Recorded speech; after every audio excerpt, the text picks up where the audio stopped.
you and I talked about these levels that you hit. Like I think you explained to me that the first stuck on 6. Yeah, you were stuck on 6. What was that? Talk about being stuck on 6. Being stuck on 6. So I feel like I got to 6 pretty quickly. When I went all into doing Chaka on my own, and it was a few months later, that we started adding people, right? And we probably had that 6 by the end of 2011, beginning of 2000. Right. Probably the end of 2011, actually. Yeah. And so it was a good team. Yeah. And I had kind of found the right mix of people that had either a little bit of experience or no experience, but super smart. And the other aspect of this is that you can really cultivate a team of 6. Yeah, that's very doable for one person. It's very doable for one person. Yeah. But then when now, in order to have more people, you actually now need to grow some of those people into new levels, right? They need to be able to train and disseminate and to replicate. Now it gets hard. And that's when it gets hard. Because the reality is that some of the best people at doing the job, not the best managers. They might not be the best managers. Yeah. They might not have an interest in managing. Yeah. I would actually say that's probably the number one mistake that I've made in terms of people over the years is simply promoting people based on performance, on how well they do that job. Yes. And not taking into account what do they even want. Yeah. Right? Right. And so that's so when you speak at this conference and you tell your story, you're going to break down not only a little bit more about your story, but also these philosophies and learnings that you've had.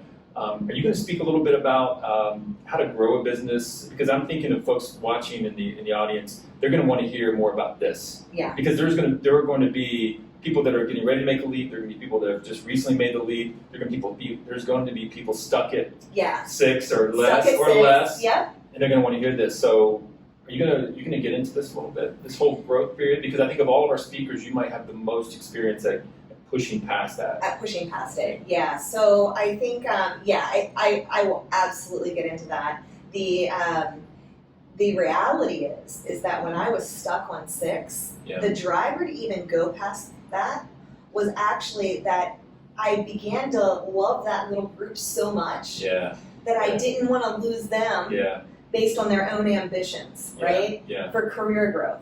And so where I was lucky is that great little team that I had so much great potential to be future leaders. Wow. Right. And so that was... so it sounds like almost your first piece of advice is that the first 6 you hire need to have leadership potential. Potential. At least most of them. You need to be developing it from day one.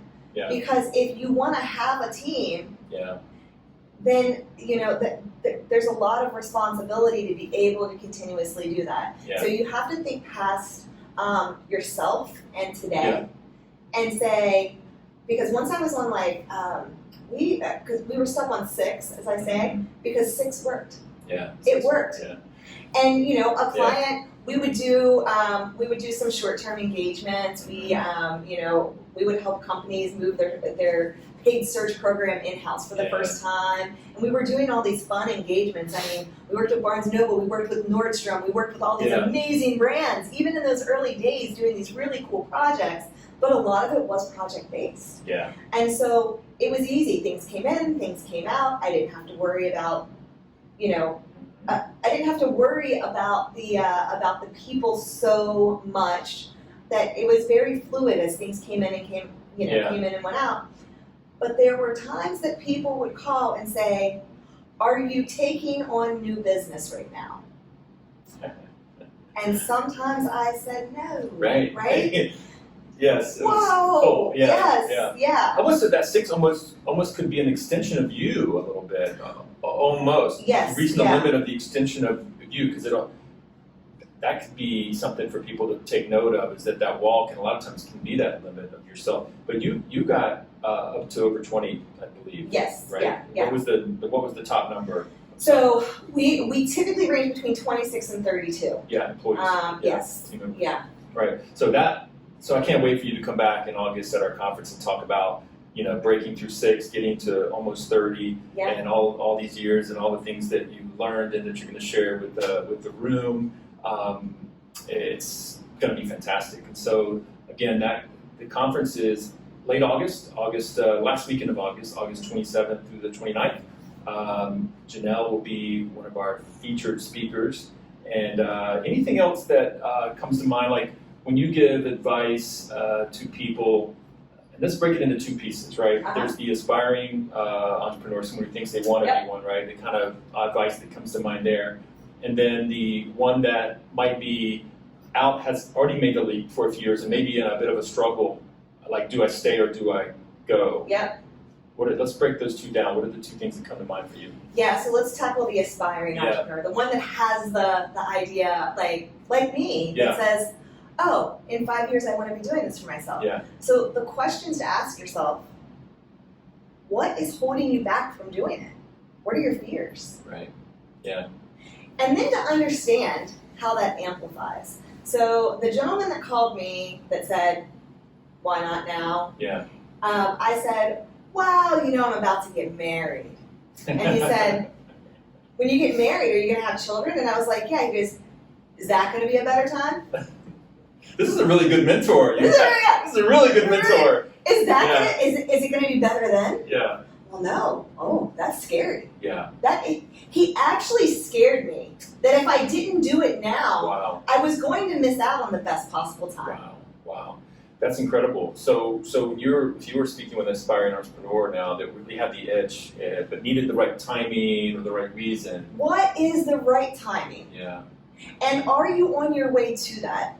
Yeah. Right? You've got to put the details in place. Right. Otherwise, it's an excuse. That's right. It's a wish. Yeah. Right? Taking no action. And you're taking no action. So you've got to take control of it. You've got to take control of the dream. Yeah. And say, I'm going to put it into action. And it sounds like from your story too, sometimes you need to put yourself in uncomfortable positions. And it kind of was thrusted upon you, but maybe people could put themselves in uncomfortable places where people like that show up and challenge you even when you don't want to be challenged. Because you weren't ready right then. You weren't ready. Let's remind everybody. You weren't ready. I was about to get married. And you wanted to keep that job. Right. I had a great job. And you wanted to get starting a company was not in your thought. So one of the things that people can do, my takeaway from that is to push themselves out of their comfort zone, go to a conference like this, for example, or other things they can do that will get people to see them, challenge them, call them out a little bit, push, prod, see things they didn't see, start changing your environment and kind of getting out of the zone, that like you said earlier, that non-decision, apathetic zone. Well, and I mean, this conference is actually the perfect opportunity, I think, for the aspiring or the early stage entrepreneur. Because the other piece of advice that I wanted to share was surrounding yourself with other entrepreneurs. Mm-hmm. Okay? I heard that from the get-go, from so many people.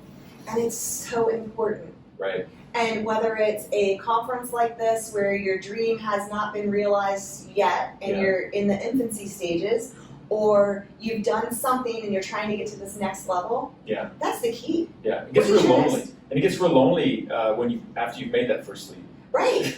And so you have to find networks of peers.